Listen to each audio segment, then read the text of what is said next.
amados, nós vamos abrir a palavra de Deus, o Evangelho de Cristo, conforme o registro de Lucas, capítulo 10. Lucas, capítulo 10. A partir do verso 1.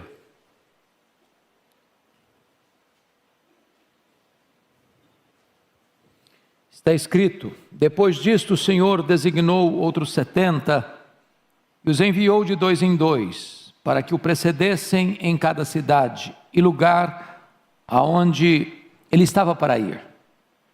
E lhes fez a seguinte advertência: a seara é grande, mas os trabalhadores são poucos. Rogai, pois, ao Senhor da seara que mande trabalhadores para a sua seara. Ide, eis que eu vos envio como cordeiros para o meio de lobos. Não leveis bolsa, nem alforje, nem sandálias, e a ninguém saudeis pelo caminho. Ao entrardes numa casa, dizei antes de tudo: paz seja nesta casa. Se houver ali um filho da paz, repousará sobre ele a vossa paz. Se não houver, lá voltará para vós, ou sobre vós. Permanecei na mesma casa, comendo e bebendo do que eles tiverem, porque digno é o trabalhador do seu salário. Não andeis a mudar de casa em casa. Quando entrardes numa cidade e ali vos receberem, comei do que vos for oferecido. Curai os enfermos que nela houver, e anunciai-lhes: a vós outros está próximo o reino de Deus. Quando, porém, entrardes numa cidade e não vos receberem, saí pelas ruas e clamai: até o pó da vossa cidade se nos pegou aos pés, sacudimos contra vós outros. Não obstante, sabei que está próximo o reino de Deus. Digo-vos que naquele dia haverá menos rigor para Sodoma do que para aquela cidade. Verso 17. Então regressaram os 70, possuídos de alegria, dizendo: Senhor, os próprios demônios se nos submetem pelo teu nome. Mas ele lhes disse: eu via Satanás caindo do céu como um relâmpago. Eis aí vos dei autoridade para pisar de serpentes e escorpiões, e sobre todo o poder do inimigo, e nada absolutamente vos causará dano. Não obstante, alegrai-vos, não porque os espíritos se vos submetem, e sim porque o vosso nome está arrolado nos céus. Naquela hora exultou Jesus no Espírito Santo e exclamou: graças te dou, ó Pai, Senhor do céu e da terra, porque ocultaste estas coisas aos sábios e instruídos e as revelaste aos pequeninos. Sim, ó Pai, porque assim foi do teu agrado. Tudo me foi entregue por meu Pai. Ninguém sabe quem é o Filho, senão o Pai, e também ninguém sabe quem é o Pai, senão o Filho, e aquele a quem o Filho o quiser revelar.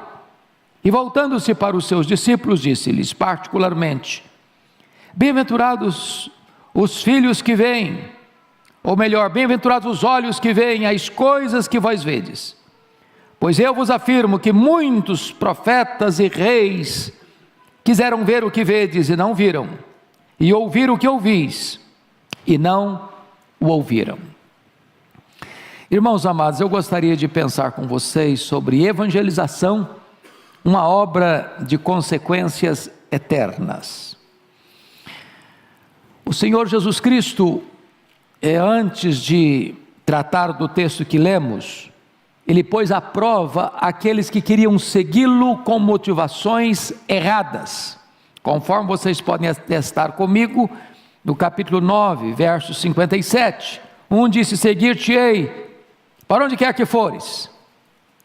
O segundo, no verso 59, disse: permite-me ir primeiro sepultar meu pai. O terceiro, no verso 61, seguir-te-ei, Senhor, mas deixa-me primeiro despedir-me dos de casa. Quem quer seguir Jesus com motivação errada, não tem chance de segui-lo. Porém, agora o Senhor Jesus Cristo nomeia 70 dos seus discípulos para irem de 2 em 2, entrando em casas, em cidades, para precedê-lo, como seus precursores. Aquela seria uma tarefa honrosa, porém difícil e perigosa. Então eu gostaria que vocês todos, com a Bíblia aberta comigo, pudessem considerar esta passagem. O primeiro ponto que eu destaco é o importante comissionamento da obra, conforme os versos 1 e 2. Vejam vocês que Jesus designa 70, e 70 é um número emblemático na Bíblia. Primeiro porque haviam 70 nações, conforme Gênesis 10. Segundo, porque 70 era o número dos anciãos eleitos para ajudarem Moisés. Terceiro, 70 eram os membros do Sinédrio, liderado pelo sumo sacerdote. Então era um número emblemático, era um número completo. Isso retrata para nós, mais uma vez, a ênfase universal do Evangelho de Lucas. Segundo, a preparação para a obra, pois Jesus envia de 2 em 2. É melhor serem 2 do que 1. Quando um cai, o outro levanta. Quando um está desanimado, o outro encoraja. Se houver uma oposição, os 2 são mais fortes. Então Jesus envia de 2 em 2 nessa parceria da obra evangelística. Mas notem a oração intercessória pela obra. No verso 2, Jesus diz: a seara é grande, os trabalhadores são poucos. Irmãos, o campo é o mundo. Precisamos de mais gente. Se nós queremos e precisamos ganhar o mundo na nossa geração, porque se nós perdermos o mundo na nossa geração, teremos fracassado rotundamente. Nós só temos essa geração para ganhar essa geração. É preciso de mais gente. É muito grande a obra, a seara é grande, o mundo inteiro é a seara, os trabalhadores são poucos. O que a igreja tem que fazer? Rogar ao Senhor da seara que mande mais trabalhadores para a sua seara. Quem sabe os trabalhadores estão aqui nessa noite.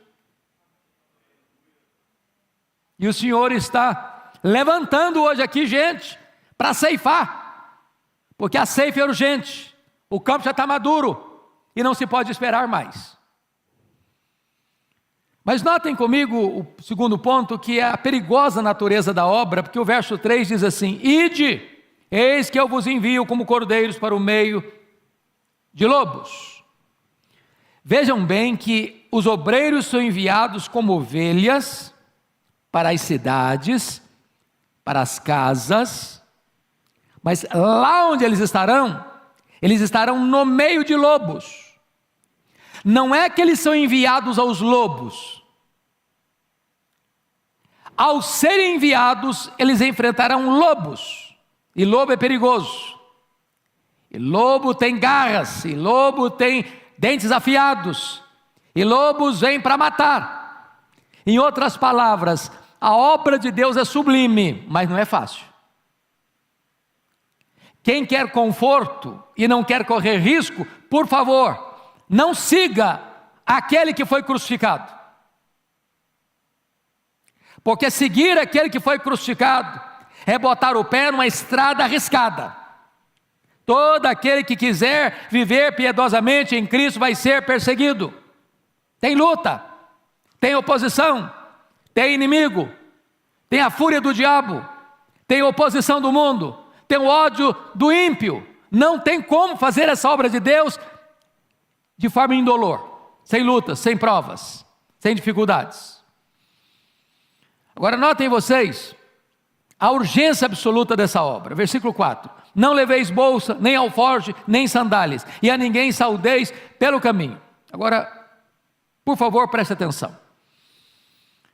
O que Jesus está querendo dizer para esses 70 missionários, para esses 70 evangelistas itinerantes, é o seguinte: vocês não devem se preocupar prioritariamente com a provisão, nem se distraírem com agendas paralelas e secundárias. Quem envia vocês é poderoso para suprir a necessidade de vocês. Você vai depender do provedor e não da provisão.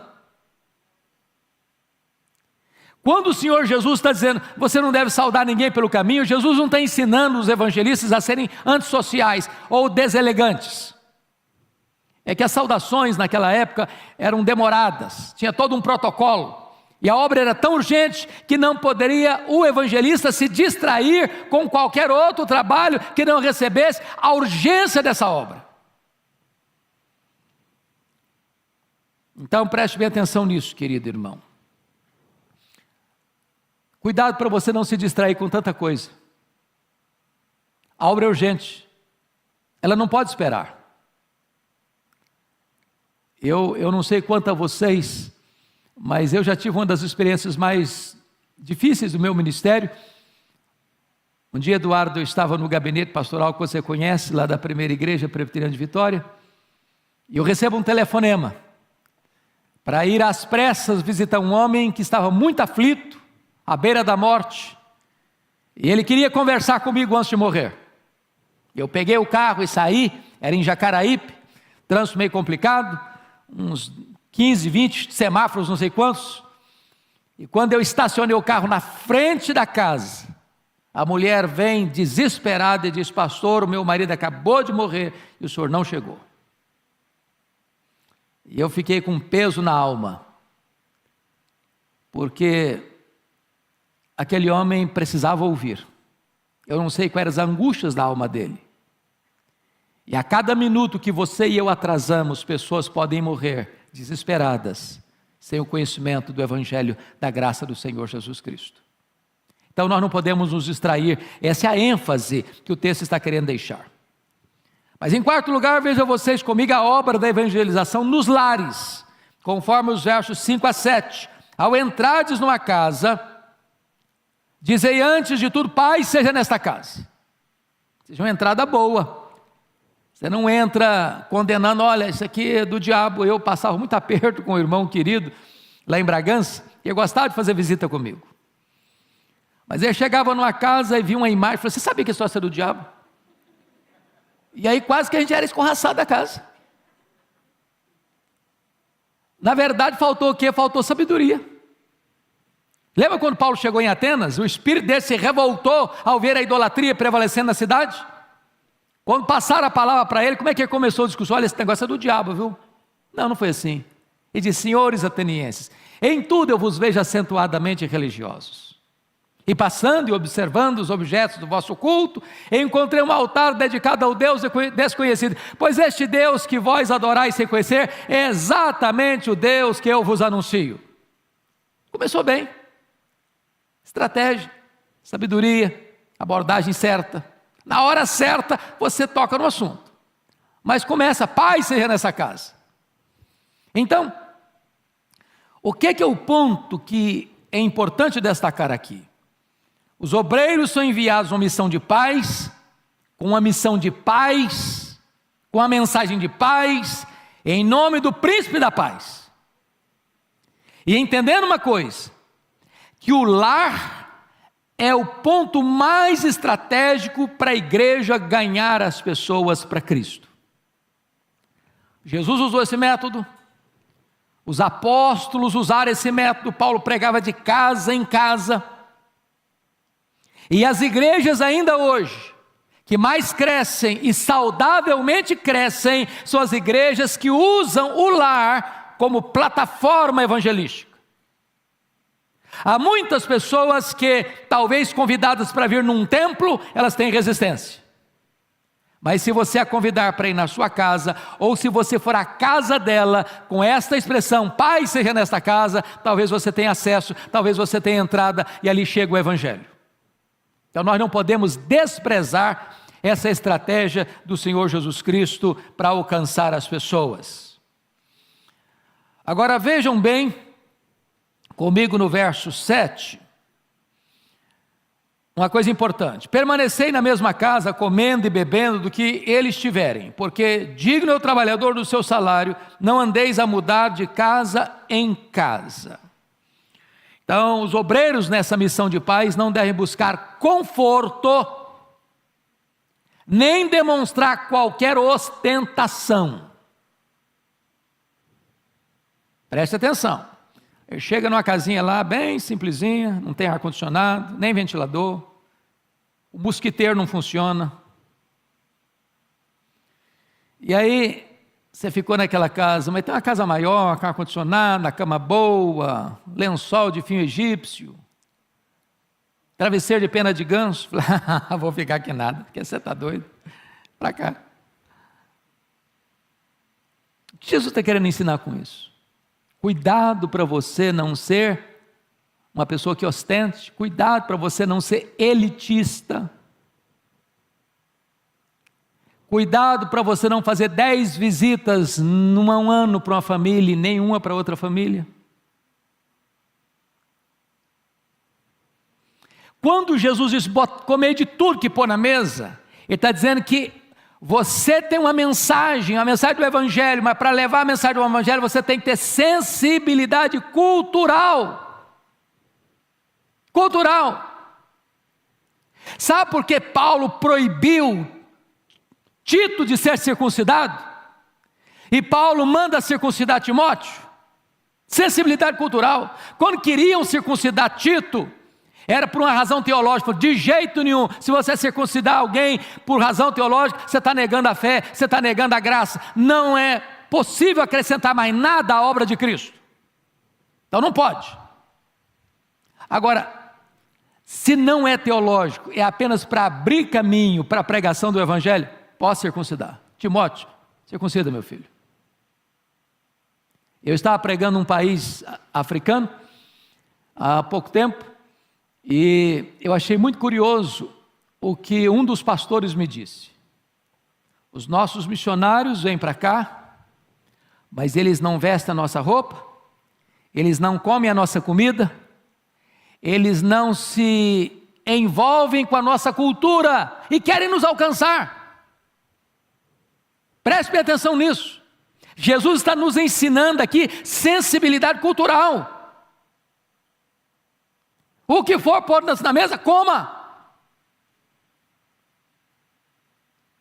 Eu nunca me esqueci quando fui à missão Quassis Abantu, e a comida era muito simples, e era de graça, para as caravanas que lá chegavam. Era um grande caldeirão, comida à base de milho, e algumas pessoas brasileiras que foram conosco enchiam um prato, da primeira garfada não gostava, encostava o prato. Aí levanta um irmão e disse, vocês precisam entender uma coisa, esta comida é a expressão da graça de Deus, e não se pode jogar a graça de Deus no lixo. Preste atenção nisso, não crie barreira, para que o Evangelho da paz chegue ao coração das pessoas, tenha sabedoria e sensibilidade cultural, foi o que Jesus está ensinando. Mas notem mais, queridos irmãos, notem mais, no versículo 7, permanecei na mesma casa, comendo e bebendo do que eles tiverem, porque digno é o trabalhador do seu salário. E aqui o Senhor também está mostrando outra coisa, a motivação em pregar o Evangelho não tem que ser dinheiro. Nós estamos vivendo uma época hoje complicada, do comércio do sagrado, de pregadores, de cantores, só atenderem uma agenda, sabendo quanto vai receber. Virou comércio. E o Senhor Jesus está reprovando esse princípio para todos nós, que temos o privilégio de levar a palavra de Deus. Agora notem comigo, em quinto lugar, a obra da evangelização, agora não nas casas, mas a partir do verso 8, nas cidades. Quando entrardes numa cidade e ali vos receberem, comei do que vos for oferecido. Veja de novo aí que Jesus está preocupado com cardápio não. Não é com cardápio que ele está preocupado. Não é com a dieta que ele está preocupado. Ele está preocupado com o quê? Sensibilidade cultural. Então eu quero destacar aqui algumas coisas. Primeiro, a aceitação do Evangelho nos versos 8 e 9. Quando entrares numa cidade, ali vos receberem, comei do que vos for oferecido, curai os enfermos que nela houver, e anunciai-lhes a vós outros está próximo o reino de Deus. Então veja você, que Jesus está mostrando que a pregação aos ouvidos precisa ser precedida da pregação aos olhos. As obras poderosas precedem a palavra de poder. E aqui, irmãos, talvez a necessidade da preparação para pregar. Porque o próprio Jesus, no seu ministério, quando as multidões o procuravam para serem curadas e para ouvirem os seus ensinamentos, muitas vezes ele se retirou da multidão, foi para um lugar solitário, passou a noite orando, e quando retorna, o poder de curar estava sobre ele. Às vezes nós estamos vazios de poder, porque nós estamos num ativismo perigoso, colocando a obra do Senhor no lugar do Senhor da obra. Precisamos de poder. Não é que o milagre é o Evangelho, mas ele abre porta para o Evangelho. Segunda coisa, veja você comigo, a rejeição do Evangelho nos versos 10 a 15. Quando, porém, entrares numa cidade e não vos receberem, saí pelas ruas e clamai, até o pó da vossa cidade se nos pegou aos pés, sacudimos contra vós outros. Não obstante, sabei que está próximo o reino de Deus. Então veja vocês, que quando o Evangelho é rejeitado, você evangelista, você pregador, você portador de boas novas, não se sinta fracassado, você não administra resultados.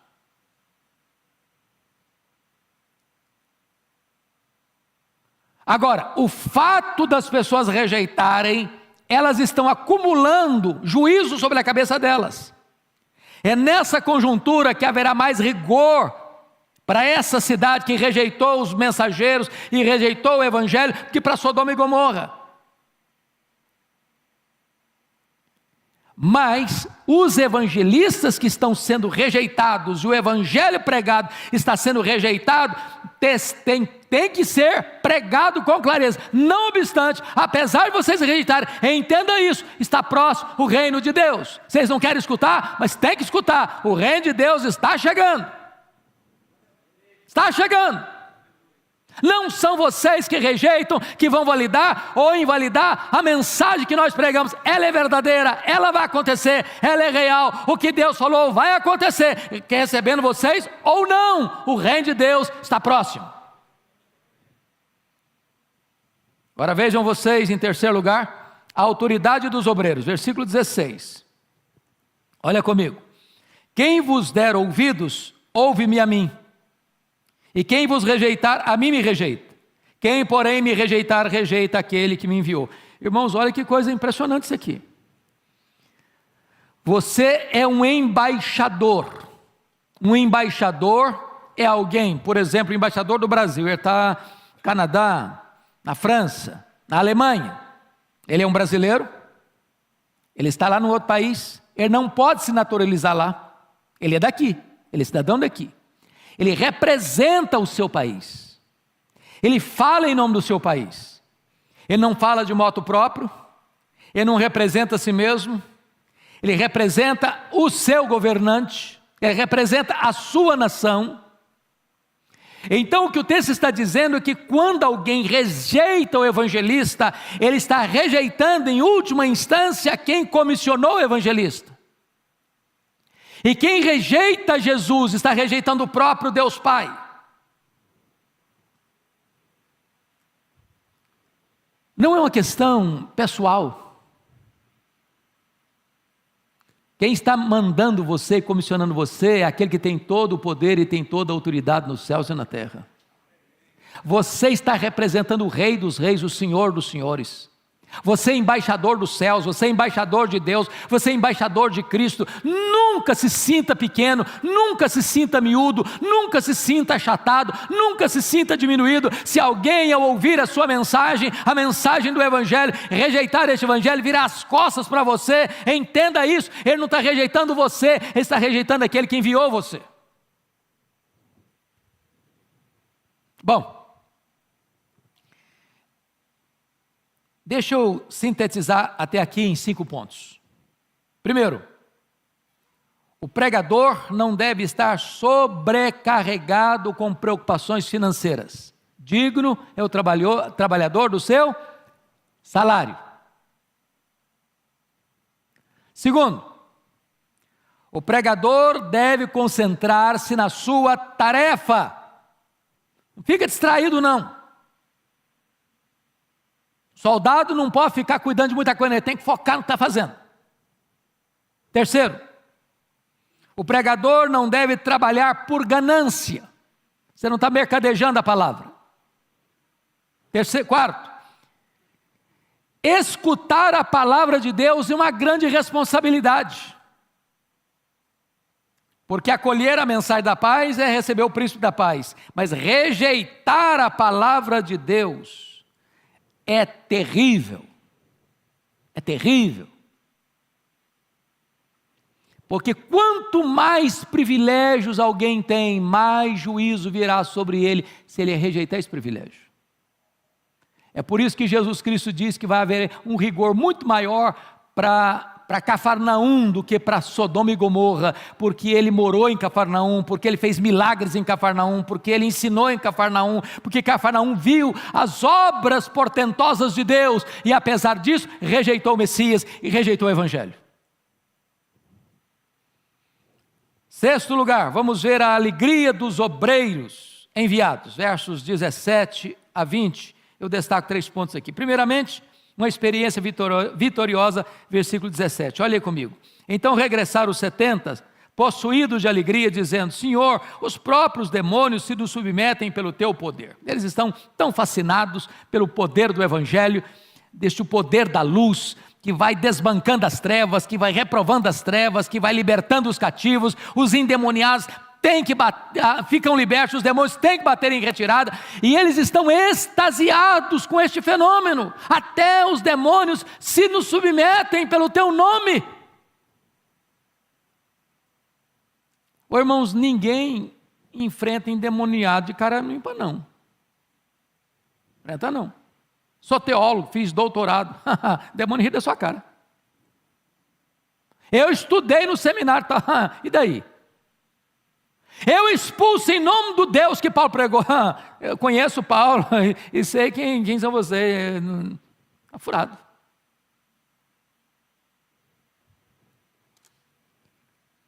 Eles estão impressionados, não é porque eles têm poder. Eles estão impressionados que os demônios se curvam diante do poder do nome de Jesus. Este nome tem poder. Não é uma nomenclatura, não é citar o nome, não. É ter compromisso com esse nome. Segundo lugar, uma advertência oportuna. Olha os versos 18 e 19, mas, veja a adversativa mais, hein? Preste atenção aqui. Mas, ele lhes diz: eu via Satanás caindo do céu como relâmpago. Eis aí vos dei autoridade para pisar serpentes, escorpiões e sobre todo o poder do inimigo, e nada absolutamente os causará dano. Qual é o ponto aqui? Eles estão fascinados porque os demônios se submetem a eles pelo nome de Jesus. E Jesus: olha, eu vi Satanás cair como relâmpago. Ponto aqui é o seguinte: por que Satanás caiu? Por causa de quê? Soberba. E as nossas mais profundas alegrias podem estar fermentadas pelo levedo do orgulho, e não há orgulho mais perigoso do que o orgulho espiritual. Preste bem atenção no que eu vou lhes dizer. Muito cuidado em você estufar o peito, dizer: eu prego com poder, eu oro com poder, eu expulso demônios porque eu sou um homem experiente, uma mulher de Deus. Cuidado para você não atrair os holofotes para você. Cuidado para você não esconder a sua soberba, a sua arrogância espiritual com a capa religiosa, com a capa da piedade. Cuidado. Jesus está alertando esses homens. Se Deus está abençoando o seu ministério, bote a boca no pó. Não toque trombetas. Não acenda as luzes da ribalta em cima de você. Terceiro lugar, Jesus trata de uma alegria maior no verso 20, confira comigo. Não obstante, alegrai-vos, não porque os espíritos se vos submetem, sim, porque o vosso nome está rolado no livro da vida. Nossa maior alegria, irmãos, é ter o nosso nome no livro da vida. Nossa maior alegria não está no serviço, mas na graça salvadora de Deus. Bendito seja o Senhor. Certa feita perguntaram para Sir James Simpson, o inventor do clorofórmio, perguntaram assim: Sr. James Simpson, qual foi a sua maior descoberta? Pensando que ele fosse falar das suas descobertas científicas, e ele respondeu assim: minha descoberta mais grandiosa foi quando eu dei conta que Jesus Cristo era o meu Salvador. Louvado seja o Senhor. Mas eu quero terminar, irmãos, com o último ponto. A alegria de Jesus, o enviador. Chama a sua atenção para 3 verdades solenes. Primeira, a soberania de Deus na salvação, versículo 21. Naquela hora exultou Jesus no Espírito Santo e exclamou: graças te dou, ó Pai, Senhor dos céus e da terra, porque ocultaste estas coisas aos sábios e instruídos e as revelaste aos pequeninos. Sim, ó Pai, porque foi assim do teu agrado. Meus irmãos, é a primeira vez nos evangelhos que Jesus está se alegrando, exultando em espírito. Por 2 razões. Primeiro, porque Deus é soberano para ocultar. A gente não costuma dar graças e nem glorificar a Deus por aquele que ele oculta, né? Irmão, se evangelho fosse por um quesito de inteligência, todos os sábios deste mundo abraçariam o evangelho.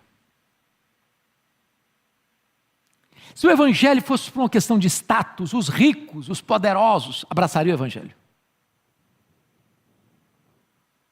E Jesus está aqui dando graças te dou, Pai, porque tu ocultaste aos sábios e entendidos, que batem palmas para si mesmo, que se enaltecem, que se consideram supra-sumo, que se julgam os poderosos, os sábios, os inteligentes, os entendidos desse século. Eles olham a palavra de Deus, irmãos, eles não enxergam um palmo na frente do nariz.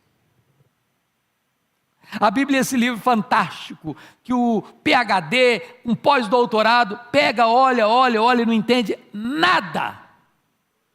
Nada.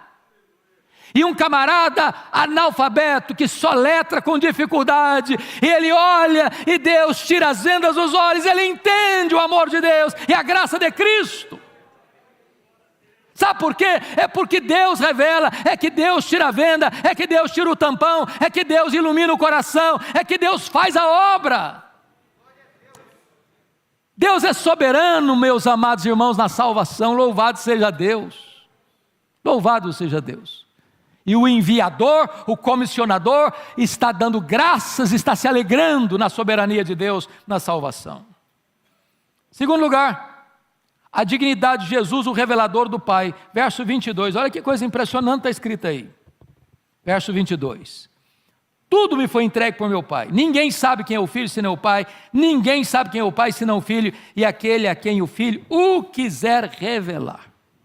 Pronto. O Pai confiou tudo a Jesus. Você quer conhecer o Pai? Você tem que ir a Jesus. Se quer conhecer o Filho, você tem que pedir o Pai. Não é uma questão de pesquisa, não é uma questão de investigação, não é uma questão de perquisição humana, não é uma questão de fazer uma tese de doutorado sobre Jesus, não. Só o Pai conhece o Filho, só o Filho conhece o Pai, e aquele a quem o Pai quiser revelar. Para conhecer a Cristo, não é uma questão de capacidade cognitiva, é uma questão de revelação de Deus ao seu coração. Jesus é o revelador do Pai. Finalmente, termina aqui, Jesus destaca a felicidade dos obreiros. Olha comigo, para fechar, versos 23, 22 e 23. Olha aí, por gentileza. Versos 23 e 24. E voltando-se para os seus discípulos, verso 23, disse-lhes particularmente: bem-aventurados os olhos que veem as coisas que vós vedes. Pois eu vos afirmo que muitos profetas e reis quiseram ver o que vedes e não viram, e ouvir o que ouvis e não ouviram. Aqueles profetas, aqueles reis, viram o Cristo da profecia, o Cristo prometido. Aqueles discípulos estavam vendo o Cristo da história. Os profetas e reis viram as sombras, e eles estão vendo a realidade. Aqueles profetas e reis viram o tipo, eles estão vendo o antítipo. Aqueles profetas e reis olharam para frente, para o Cristo que havia de vir, e creram. Aqueles discípulos estavam vendo o Verbo que se fez carne, o Emanuel, que estava diante dos olhos deles. Oh, que bênção, queridos irmãos, que maravilha, porque o menor no reino de Deus é maior do que o maior santo da antiga aliança. Foi Jesus quem disse: ninguém dentre os nascidos de mulher é maior que João Batista, mas o menor no reino dos céus é maior que ele. Porque João Batista foi a dobradiça entre o Antigo e o Novo Testamento. Ele fechou o Velho e abriu o Novo. Que privilégio você e eu temos. Porque você e eu vemos o que reis e profetas desejaram ver e não viram. E agora que vocês conhecem a Jesus, o nosso papel é torná-lo conhecido no mundo inteiro. Que Deus nos abençoe. Amém.